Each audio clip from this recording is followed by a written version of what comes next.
ಇಲ್ಲಣ್ಣ 2026ನೇ ಸಾಲಿನ ಸರ್ಕಾರಿ ಶಾಲಾ ಶಿಕ್ಷಕರ ಸಂಘದ ಚುನಾವಣೆಯು ಗೊಂದಲದ ಗೂಡಾಗಿದೆ ಎಂಬ ಆರೋಪ ಕೇಳಿಬಂದಿದೆ.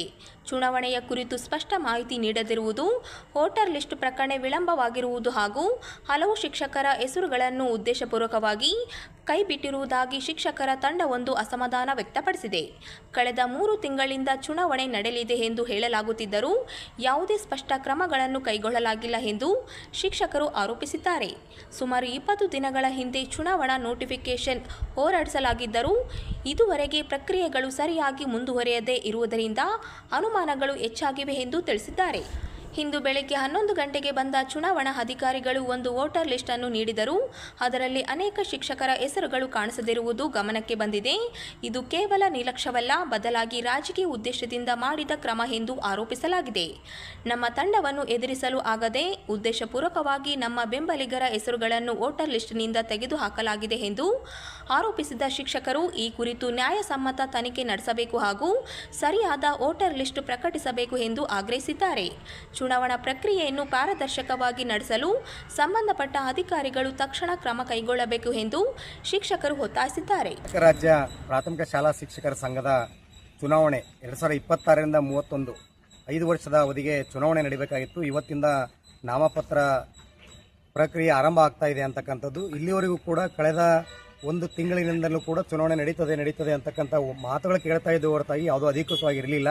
ಈಗ 1 ವಾರದ ಕೆಳಗಡೆ ನೋಟಿಫಿಕೇಶನ್ ಮಾಡಿದರು. ನೋಟಿಫಿಕೇಶನ್ ನಂತರದಲ್ಲಿ ಯಾವುದೇ ಮಾರ್ಗಸೂಚಿ ಇಲ್ಲ, ವೋಟರ್ ಲಿಸ್ಟ್ ಇಲ್ಲ, ಎಲ್ಲಿ ಚುನಾವಣೆ ನಡೀತದೆ, ಏನು ನಡೀತದೆ ಅಂತಕ್ಕಂಥ ಯಾವುದೇ ಮಾಹಿತಿ ಕೂಡ ಇಲ್ಲಿವರೆಗೂ ಇರಲೇ ಇಲ್ಲ. ಸ್ಟಿಲ್ ಇವತ್ತಿನ ಬೆಳಗ್ಗೆದವರೆಗೂ ಕೂಡ ನಾವು 10:45 ಆದರೂ ಕೂಡ ಈ ಕಚೇರಿ ಆವರಣದಲ್ಲಿ ಯಾರೂ ಇರಲೇ ಇಲ್ಲ. ಇದೀಗ ಚುನಾವಣಾಧಿಕಾರಿಗಳು ಬಂದಿದ್ದಾರೆ. ಎಕ್ಸಾಕ್ಟ್ 11 ಗಂಟೆ ಆರಂಭ ಮಾಡಿದ್ವಿ ಅನ್ನೋ ಕಾರಣಕ್ಕೋಸ್ಕರ ನಾವು ಬಂದು ಅವರನ್ನು ಕೇಳಿದ್ವಿ, ಸರ್ ವೋಟರ್ ಲಿಸ್ಟ್ ಕೊಡ್ರಿ ಅನ್ನೋ ಕಾರಣಕ್ಕೋಸ್ಕರ. ಅವರು ಯಥಾವತ್ತಾಗಿ ಚುನಾವಣಾಧಿಕಾರಿ ನಮಗೆ ಮತದಾರರ ಪಟ್ಟಿಯನ್ನು ಕೊಟ್ಟಿದ್ದಾರೆ. ನಮ್ಮ BO ಆಫೀಸಿಂದ ಏನು ಮತದಾರರ ಪಟ್ಟಿ ಕೊಟ್ಟಿರ್ತಾರೆ ಅದನ್ನು ಆಸ್ ಇಟ್ ಈಸ್ ತಾಲೂಕು ಅಧ್ಯಕ್ಷರಾಗಿರ್ತಕ್ಕಂಥ ಪ್ರೆಸೆಂಟ್ ಇರತಕ್ಕಂಥ ತಾಲೂಕು ಅಧ್ಯಕ್ಷರು, ಜಿಲ್ಲಾಧ್ಯಕ್ಷರು ಅದನ್ನು ಅನುಮೋದನೆಯನ್ನು ಕೊಡಬೇಕು. ಅವರು ಕೊಟ್ಟ ನಂತರದಲ್ಲಿ ಏನಪ್ಪ ಅಂತಂದ್ರೆ ರಾಜ್ಯದವರು ಅದಕ್ಕೆ ಅನುಮೋದನೆಯನ್ನು ಕೊಡಬೇಕು. ಇಲ್ಲಿ ನೋಡ್ರಿ ಒಂದ್ಸರಿ ಈಗ ತಾಲೂಕು ಅಧ್ಯಕ್ಷ ಮತ್ತು ಜಿಲ್ಲಾಧ್ಯಕ್ಷ ಆಗಿರ್ತಕ್ಕಂಥವರು ಸೈನ್ ಮಾಡಿರ್ತಕ್ಕಂಥ, ಅದಕ್ಕೆ ಕೊನೆಯದಾಗಿ ರಾಜ್ಯ ಸಂಘದವರು ಕೂಡ ಅದಕ್ಕೆ ಅನುಮೋದನೆ ಕೊಟ್ಟಿರ್ತಕ್ಕಂಥದ್ದು. ಇದಕ್ಕೆ ಇವರೇ ಮೊದಲನೇದಾಗಿ ತಾಲೂಕದವರು, ಜಿಲ್ಲಾದವರೇ ನಮ್ಮ ಹೆಸರುಗಳನ್ನು ಈ ಪಟ್ಟಿಯಲ್ಲಿ ಬಿಟ್ಟಿದ್ದಾರೆ ಅಂತ ಇದರ ಅರ್ಥ. ಹಿಂಗಾಗಿ ಪಟ್ಟಿಯಲ್ಲಿ ಹೆಸರಿಲ್ಲ ಅಂದರೆ ನಾವು ಚುನಾವಣೆ ನಿಲ್ಲೋದಕ್ಕಾಗಲಿ, ಚುನಾವಣೆ ಮತ ಚಲಾಯಿಸೋದಕ್ಕಾಗಲಿ ಯಾವುದೇ ಅಧಿಕಾರ ಇಲ್ಲ ಅಂತಕ್ಕಂಥದ್ದು. ಇದು ಹೊಸ ಪರಿಪಾಠ ಏನಲ್ಲ. ರಾಯಚೂರು ಜಿಲ್ಲೆಗೆ ಕೆಲವೊಬ್ಬರು ಅಯೋಗ್ಯರು ಏನು ಮುಂಚೆಯಿಂದ ಈ ಒಂದು ಪರಿಪಾಠವನ್ನು ಹಾಕೊಂಡ್ಬಂದಿದ್ದಾರೆ, ಅದೇ ಪರಿಪಾಠವನ್ನು ಈ ಅಯೋಗ್ಯರು ಮುಂದುವರಿಸ್ಕೊಂಡು ಹೋಗಿರ್ತಾರೆ ಅಂತಕ್ಕಂಥದ್ದನ್ನ ನಾನು ಸ್ಪಷ್ಟವಾಗಿ ಖಂಡಿಸ್ತಾ ಹೇಳ್ತಾ ಇದ್ದೀನಿ. 100% ಸರ್, ಇದು ಸತ್ಯ. ನನ್ನನ್ನ ಮತ್ತು ನಮ್ಮ ಟೀಮ್ ಅನ್ನ ಎದುರಿಸ್ತಕ್ಕಂಥ ಶಕ್ತಿ ಈಗೇನು ಹಿಂದೆ ರೂಲಿಂಗ್ ಮಾಡಿದ್ದಾರೆ ಮತ್ತು ಈ ಕಳೆದ 5 ವರ್ಷಗಳು ಏನು ರೂಲಿಂಗ್ ಮಾಡಿದ್ದಾರೆ ಅವ್ರಿಗೆ ಯಾರಿಗೂ ಕೂಡ ಶಕ್ತಿ ಇಲ್ಲ.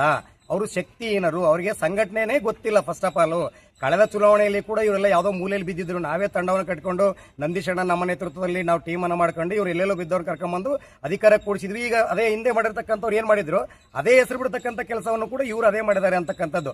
ಕಾರಣ ಇಷ್ಟೇ, ಇಡೀ ರಾಯಚೂರು ತಾಲೂಕಿನ ಟೀಚರ್ಸ್ ಏನಿದ್ದಾರೆ ಅವರೆಲ್ಲರೂ ಕೂಡ ಸಂಘಟನೆ ವಿಚಾರದಲ್ಲಿ ನಮ್ಮನ್ನ ಯಾವತ್ತೂ ಶಬಾಸ್ಗಿರಿ ಕೊಟ್ಕೊಂಡು ನಮ್ಮ ಬೆನ್ನಿ ನಿಂತಿರ್ತಕ್ಕಂಥ ಉದಾಹರಣೆಗಳು ಬೇಕಾದಷ್ಟು ಸಿಗ್ತವೆ ಅಂತಕ್ಕಂಥದ್ದು. ಆ ಕಾರಣದಿಂದ ಅವರಿಗೆ ಸಂಘಟನೆ ಇಲ್ಲ. ಒಂದು ಟೀಚರ್ಸ್ ಅವ್ರಿಗೆ ಯಾರು ಬೆನ್ನು ತಟ್ಟಂಗೆ ಇಲ್ಲ, ಯಾರೋ ಜೊತೆ ಬರಂಗೇ ಇಲ್ಲ, ಸುಮ್ಮನೆ ಎದುರಿಸ್ತಾರೆ ಬೆದರಿಸ್ತಾರೆ ಕಾರಣಕ್ಕೆ ಟೀಚರ್ಸ್ ದೂರ ಇರ್ತಾರೆ.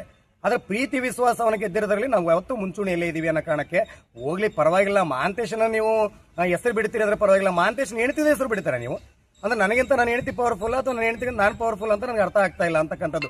ಇಷ್ಟು ನೀಚ ಬುದ್ಧಿ, ಇಷ್ಟು ಕೆಟ್ಟ ಬುದ್ಧಿಗಳನ್ನು ಯಾಕೆ ಮಾಡ್ತಿದ್ದೀರಿ ಅಂತಕ್ಕಂಥದ್ದೇ ನನಗೆ ಅರ್ಥ ಆಗ್ತಾ ಇಲ್ಲ ಅಂತಕ್ಕಂಥದ್ದು. ಮುಂದಿನ ದಿನಗಳಲ್ಲಿ ಏನಪ್ಪ ಅಂದ್ರೆ ನಾವು ಚುನಾವಣೆಗೆ ಖಂಡಿತವಾಗ್ಲೂ ಹೋಗ್ತೀವಿ. ನನ್ನ ಹೆಸರು ಇಲ್ಲ ಅಂದ್ರೂ ಹೊಸ ಚುನಾವಣೆ ಮಾಡಿವಿ. ಯಾರ್ಯಾರನ್ನ ಅದೇ ಈಗ ಹೇಳಿದಿಲ್ಲ, ಈಗ ಅಧಿಕಾರ ಅನುಭವಿಸಿರ್ತಕ್ಕಂಥ ಈ ಅಯೋಗ್ಯರನ್ನೆಲ್ಲ ಕರ್ಕೊಂಬಂದು ನಾವೇ ಕೂಡಿಸಿದೀವಿ. ಈಗ ಮತ್ತೆ ಒಂದು ಒಳ್ಳೆ ಟೀಮ್ ಕಟ್ಕೊಂಡು ಮತ್ತೆ ಟೀಚರ್ಸ್ ಮುಂದೆ ಹೋಗ್ತೀವಿ, ಮತ್ತೆ ಚುನಾವಣೆಯನ್ನ ಗೆಲ್ತೀವಿ. ಅದರ ಮಧ್ಯದಲ್ಲಿ ಕೂಡ ಕಾನೂನು ಹೋರಾಟಕ್ಕೆ ಏನೆಲ್ಲ ಮಾಡಬೇಕು ಅದನ್ನ ಆಲ್ರೆಡಿ ಸಿದ್ಧತೆ ಮಾಡ್ಕೊಂಡಿದ್ದೀವಿ. ನಿನ್ನೆ ಕೂಡ ಗುಲ್ಬರ್ಗ ಬೆಂಚಿ ಬಂದಿದೆ, ಬೆಂಗಳೂರು ಬೆಂಚಿ ಬಂದಿದೆ, ಸಿದ್ಧತೆ ಮಾಡ್ಕೊಂಡು ಅವ್ರು ಹೇಳಿದ್ರು ವೋಟರ್ ಲಿಸ್ಟ್ ಹೆಸರಿಲ್ಲ ಅದಕ್ಕೆ ನಮಗೆ ದಾಖಲೆ ಬೇಕು ಅಂತ. ನಾವು ದಾಖಲೆಯನ್ನು ಕೂಡ ಈ ಪಡ್ಕೊಂಡಿದ್ದೀವಿ. ಮತದಾರ ಪಟ್ಟಿ ಕೊಟ್ಟಿರ್ತಕ್ಕಂಥದಕ್ಕೆ ರಿಸಿಪ್ಟ್ ಪಡ್ಕೊಂಡಿದ್ದೀವಿ. ಎಲ್ಲ ರೀತಿ ಸಿದ್ಧತೆಗಳನ್ನ ನಾವು ಮಾಡ್ಕೊಂಡಿದ್ದೀವಿ ಅಂತಕ್ಕಂಥದ್ದು. ಏನಾಗಿದೆ ರಾಯಚೂರು ತಾಲೂಕಿನಲ್ಲಿ, ರಾಯಚೂರು ಜಿಲ್ಲೆಯಲ್ಲಿ ಅಂದ್ರೆ ಒಂದು ಪೆಡಂಭೂತ ಬಹಳ ಕೆಟ್ಟ ಪತ್ರಿಕಾಗೋಷ್ಠಿಯನ್ನು ಕರೆಯಲಾಗಿದ್ದು, ಈ ಪತ್ರಿಕಾಗೋಷ್ಠಿಗೆ ಆಗಮಿಸಿರುವಂತಹ ಮಾಧ್ಯಮದವರಿಗೆ ಹಾಗೂ ಎಲೆಕ್ಟ್ರಾನಿಕ್ಸ್ ಮಾಧ್ಯಮದವರಿಗೂ, ಪತ್ರಿಕಾ ಮಾಧ್ಯಮವನ್ನು ನಡೆಸಿಕೊಡಲು ಬಂದಿರುವಂತಹ ನಮ್ಮ ಜಿಲ್ಲಾಧ್ಯಕ್ಷರು ಮತ್ತು ಗೋಪೇಣ್ಣವರಿಗೆ ಮತ್ತೆ ಯಲ್ಲಪ್ಪಣ್ಣವರಿಗೆ ಮತ್ತು ವಿಪಿ ಪತ್ರಿಕಾಗೋಷ್ಠಿಯನ್ನು ಕರೆಯಲಾಗಿದ್ದು, ಈ ಪತ್ರಿಕಾಗೋಷ್ಠಿಗೆ ಆಗಮಿಸಿರುವಂತಹ ಮಾಧ್ಯಮದವರಿಗೆ ಹಾಗೂ ಎಲೆಕ್ಟ್ರಾನಿಕ್ಸ್ ಮಾಧ್ಯಮದವರಿಗೂ ಪತ್ರಿಕಾ ಮಾಧ್ಯಮವನ್ನು ನಡೆಸಿಕೊಡಲು ಬಂದಿರುವಂತಹ ನಮ್ಮ ಜಿಲ್ಲಾಧ್ಯಕ್ಷರು ಮತ್ತು ಗೋಪೇಣ್ಣವರಿಗೆ ಮತ್ತೆ ಯಲ್ಲಪ್ಪಣ್ಣವರಿಗೆ ಮತ್ತು ವಿಪಿ ಪತ್ರಿಕಾಗೋಷ್ಠಿಯನ್ನು ಕರೆಯಲಾಗಿದ್ದು ಈ ಪತ್ರಿಕಾಗೋಷ್ಠಿಗೆ ಆಗಮಿಸಿರುವಂತಹ ಮಾಧ್ಯಮದವರಿಗೆ ಹಾಗೂ ಎಲೆಕ್ಟ್ರಾನಿಕ್ಸ್ ಮಾಧ್ಯಮದವರಿಗೂ ಪತ್ರಿಕಾ ಮಾಧ್ಯಮವನ್ನು ನಡೆಸಿಕೊಡಲು ಬಂದಿರುವಂತಹ ನಮ್ಮ ಜಿಲ್ಲಾಧ್ಯಕ್ಷರು ಮತ್ತು ಗೋಪೇಣ್ಣವರಿಗೆ ಮತ್ತೆ ಯಲ್ಲಪ್ಪಣ್ಣವರಿಗೆ ಮತ್ತು ವಿಪಿ ನಮ್ಮ ರಾಯಚೂರಿನ ವಿಧಾನ ಪರಿಷತ್ ಸದಸ್ಯರಾಗಿರ್ತಕ್ಕಂಥ ಸನ್ಮಾನ್ಯ ಶ್ರೀ ಕೆ ವಸಂತಕುಮಾರ್ ಅವರು ಭಾರತೀಯ ಜನತಾ ಪಾರ್ಟಿಯ ನಾಯಕರುಗಳ ಬಗ್ಗೆ ಅತ್ಯಂತ ಕೀಳು ಮಟ್ಟದ ಪದಗಳನ್ನು ಬಳಕೆ ಮಾಡಿರ್ತಕ್ಕಂಥದ್ದು ನಾವೆಲ್ಲ ಕಂಡಿದ್ದೀವಿ. ಬಿಜೆಪಿಯಲ್ಲಿರ್ತಕ್ಕಂಥವರೆಲ್ಲರೂ ಹುಚ್ಚು ನಾಯಿಗಳು ಅಂತಕ್ಕಂಥ ಪದವನ್ನ ಸನ್ಮಾನ್ಯ ಕೆ ವಸಂತಕುಮಾರ್ ಅವರು ಬಳಸಿದ್ದಾರೆ. ಅದರಲ್ಲಿ ಸ್ವಲ್ಪ ಕರೆಕ್ಷನ್ ಇದೆ. ಬಿಜೆಪಿಗರು ಹುಚ್ಚು ನಾಯಿಗಳು ಅವು ಹಾಗೆ ಬೂಗುಳ್ತವೆ ಅಂತಕ್ಕಂಥ ಪದವನ್ನು ಬಳಸಿದ್ದಾರೆ. ಅದರಲ್ಲಿ ಸಣ್ಣ ವ್ಯತ್ಯಾಸ, ಕರೆಕ್ಷನ್. ಬಿಜೆಪಿಗರು ನಾಯಿಗಳು ನಿಜ, ಆದರೆ ಕಳ್ಳರನ್ನ ಕಂಡ್ರೆ ಬೊಗಳ್ತಾವ, ಸುಮ್ಮನೆ ಬೊಗಳಂಗಿಲ್ಲ. ಕಳ್ಳರನ್ನ ಕಂಡ್ರೆ ಮಾತ್ರ ಬೊಗಳ್ತಾವ. ಯಾಕಂದ್ರೆ ಇವತ್ತ ಪೊಲೀಸ್ ಇಲಾಖೆಯವರು ಕೂಡ ನಾಯಿಗಳನ್ನ ಬಳಸಿ ಇವತ್ತ ಕಳ್ಳರನ್ನ ಹಿಡಿತಾರೆ. ಇವತ್ತ ಕಾಂಗ್ರೆಸ್ನ ಕಳ್ಳರನ್ನ ಕಂಡ್ರೆ ಇವತ್ತ ಬಿಜೆಪಿಗೂ ನಿಯತ್ತಿನ ನಾಯಿಗಳು. ಈ ನಾಯಿಗೆ ಹೋಲಿಸಿದಾರಲ್ಲ, ಅದರಷ್ಟು ನಿಯತ್ತಿನ ಪ್ರಾಣಿ ಇನ್ನೊಂದಿಲ್ಲ. ಅವ್ರಿಗೆ ಗೊತ್ತಿಲ್ಲ ಪಾಪ ವಸಂತ್ ಕುಮಾರ್ ಅವರಿಗೆ. ಇವತ್ತು ಭಾರತೀಯ ಜನತಾ ಪಕ್ಷದ ಹಿರಿಯರನ್ನ ಗೌರವಿಸುವುದು ಅವ್ರಿಗೆ ಗೊತ್ತಿಲ್ಲ. ಯಾವತ್ತೂ ವಸಂತ್ ಕುಮಾರ್ ಅವರು ಈ ರೀತಿ ಪದ ಬಳಕೆಯನ್ನು ಮಾತಾಡುವುದಿಲ್ಲ. ಇವತ್ತು ಸಿದ್ದರಾಮಯ್ಯ ಅವ್ರ ಬಗ್ಗೆ ಮಾತಾಡಲ್ಲ, ಡಿ ಕೆ ಶಿವಕುಮಾರ್ ಅವ್ರ ಬಗ್ಗೆ ಮಾತಾಡೋದಿಲ್ಲ ವಸಂತ್ ಕುಮಾರ್ ಅವರು. ಖರ್ಗೆ ಅವರು ಕುಟುಂಬಕ್ಕೆ ಮಾತ್ರ ಯಾರಾದ್ರೂ ಏನಾದ್ರು ಅಂದ್ರೆ ಮಾತ್ರ ಪ್ರೆಸ್ ಮೀಟ್ ಮಾಡ್ತಾರೆ. ಇವತ್ತು ಬಹಳ ಸಲ ನಾನು ಜಿಲ್ಲಾಧ್ಯಕ್ಷನಾಗಿದ್ದು ಅವ್ರನ್ನ ಹೆಚ್ಚು ಗಮನಿಸ್ತಾ ಇರೋದ್ರಿಂದ ಏನಂದ್ರೆ, ಪ್ರತಿ ಬಾರಿ ಇವತ್ತು ಪ್ರಿಯಾಂಕಾ ಖರ್ಗೆ ಅವ್ರ ಬಗ್ಗೆ ಯಾರಾದ್ರೂ ಮಾತನಾಡ್ತಾರೆ. ಇವತ್ತು ಸನ್ಮಾನ್ಯ ಶ್ರೀ ಮಲ್ಲಿಕಾರ್ಜುನ್ ಖರ್ಗೆ ಅವ್ರ ಬಗ್ಗೆ ಮಾತಾಡಿದ್ರೆ ಮಾತ್ರ ಅವ್ರು ಮಾತಾಡ್ತಾರೆ. ಇವತ್ತು ಯಾರ ಬಗ್ಗೆ ಅವ್ರಿಗೆ ಕಾಳಜಿಲ್ಲ. ಯಾಕಂದ್ರೆ ಆ ಖರ್ಗೆ ಕುಟುಂಬವನ್ನ ಓಲೈಸುವುದು ಅವರ ಒಂದು ಉದ್ದೇಶ ಆಗಿದೆ. ವಸಂತ್ ಕುಮಾರ್ ಅವರಿಗೆ ಖರ್ಗೆ ಕುಟುಂಬವನ್ನ ಓಲೈಕೆ ಮಾಡೋದೊಂದೇ ಅವರ ವೃತ್ತಿ ಆಗಿದೆ ಅಂತಕ್ಕಂಥದ್ದು ನನ್ನ ಭಾವನೆ.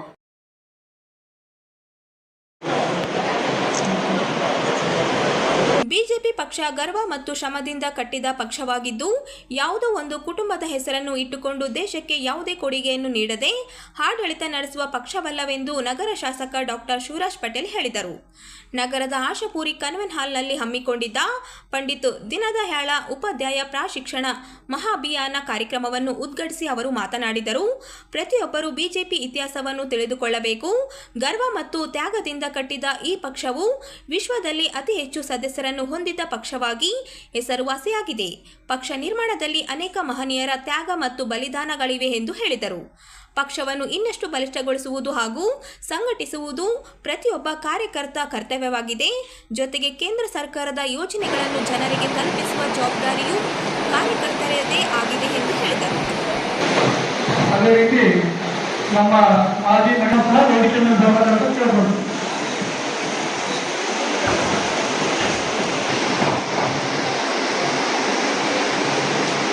ಕಾರ್ಯಕ್ರಮದ ಮುಂದಿನ ಘಟ್ಟ ಕಾರ್ಯಕ್ರಮಕ್ಕೆ ನಮ್ಮ ನಗರ ಪ್ರಧಾನ ಕಾರ್ಯದರ್ಶಿ ಮತ್ತು BLA ನಮ್ಮ ನಗರದ ಸುರಿಸಿ ಕಟ್ಟಿದಂತ ಪಕ್ಷ ಯಾವುದಾದ್ರೆ ಜಗತ್ತಿನಲ್ಲಿ ಅದು ಭಾರತೀಯ ಜನತಾ ಪಕ್ಷ ಅಂತ ಹೇಳಿದ್ದಾರೆ.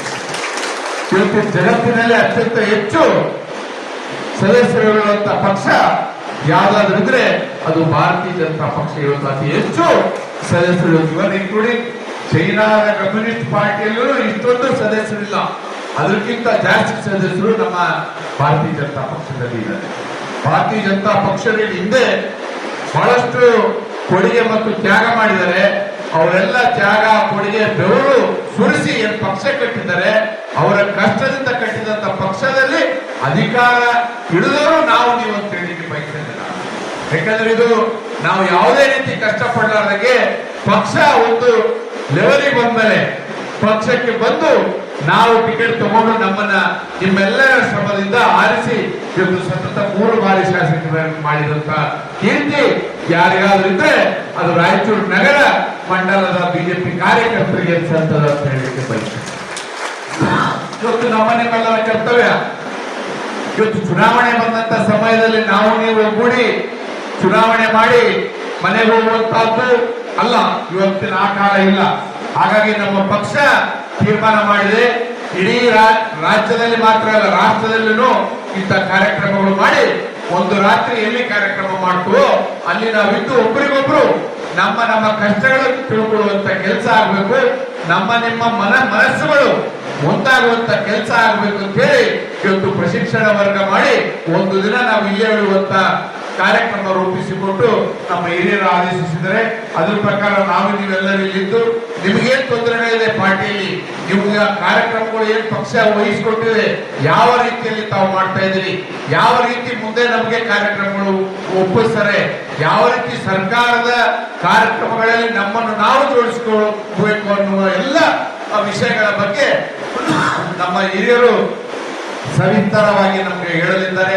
ಆ ಎಲ್ಲ ವಿಷಯಗಳನ್ನು ಕೇಳಿ ಮುಂದೆ ಬರುವಂತ SIR ಆಗಿರ್ಬೋದು, ಸೆನ್ಸಸ್ ಆಗಿರ್ಬೋದು ಮತ್ತು ಕೇಂದ್ರ ಸರ್ಕಾರದ ಕಾರ್ಯಕ್ರಮಗಳು ಜನರಿಗೆ ತಿಳಿಸುವುದನ್ನು ನಾವು ನೀವೆಲ್ಲರೂ ಒಗ್ಗಟ್ಟಾಗಿ ಸೇರಿ ಮಾಡೋಣ ಅಂತೇಳಿ ಬರುವಂತ ದಿನಗಳಲ್ಲಿ ಪಕ್ಷವನ್ನು ಇನ್ನಷ್ಟು ಬಲಿಷ್ಠವಾಗಿ ಕಟ್ಟಲಿಕ್ಕೆ, ಯಾಕಂದ್ರೆ ಮುಂದೆ ಬರುವಂತ ದಿನಗಳು ಬಹುಶಃ ನಮ್ಮ ಕಾರ್ಪೊರೇಷನ್ ಎಲೆಕ್ಷನ್ ಬರ್ತಾವ, ಗ್ರಾಮ ಪಂಚಾಯತ್ ಬರ್ತಾವ, MP ಬರ್ತಾವ, TP ಬರ್ತಾವ, MP ಎಲೆಕ್ಷನ್, ವಿಧಾನ ಪರಿಷತ್ ಎಲೆಕ್ಷನ್ ಬರ್ತಾವ. ಹಾಗಾಗಿ ಪಕ್ಷವನ್ನು ಇನ್ನಷ್ಟು ಬಲಿಷ್ಠ ರೀತಿಯಲ್ಲಿ ಕಟ್ಟುವಂತ ವ್ಯವಸ್ಥೆ ಆಗಬೇಕು. ಅದಕ್ಕೆ ತಮ್ಮೆಲ್ಲರ ಸಂಪೂರ್ಣ ಸಹಕಾರ ವೇದಿಕೆ ಮೇಲಿದ್ದಂತೆ ಎಲ್ಲ ಮುಖಂಡರಿಗೆ ಕೊಡಬೇಕಂತ ಹೇಳಿ ನನ್ನ ಮಾತುಗಳು. ಶಂಕರಪ್ಪನವರು ಅನೇಕ ವಿಚಾರಗಳನ್ನು ಹೇಳಿದ್ರು. ಜನಸಂಘದ ವಿಚಾರಗಳನ್ನ ತಿಳ್ಕೋಬೇಕು ಮತ್ತು ಜನಸಂಘದ ವಿಚಾರ ನಿಜವಾಗ್ಲೂ ಗೊತ್ತಾಗಬೇಕಾದ್ರೆ ಸ್ವಾತಂತ್ರ್ಯ ಹೋರಾಟ ಕೂಡ ಗೊತ್ತಾಗಬೇಕು.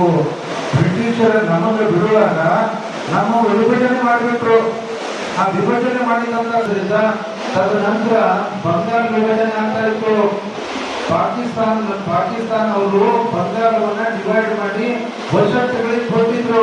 ಅವಾಗ ಶ್ಯಾಮಾ ಪ್ರಸಾದ್ ಮುಖರ್ಜಿಯವರು, ಜವಾಹರ್ಲಾಲ್ ನೆಹರು ಅವರು ಇದರಲ್ಲಿ ಕ್ಯಾಬಿನೆಟ್ ಮಂತ್ರಿ ಆಗಿದ್ದಾಗ ಅವರು ಈಗ ಬಂಗಾಳ ವಿಭಜನೆ ಮಾಡಿ ಬರೋದಿಲ್ಲಂತ ಸತ್ಯಾಗ್ರಹ ಮಾಡ್ತಾರೆ.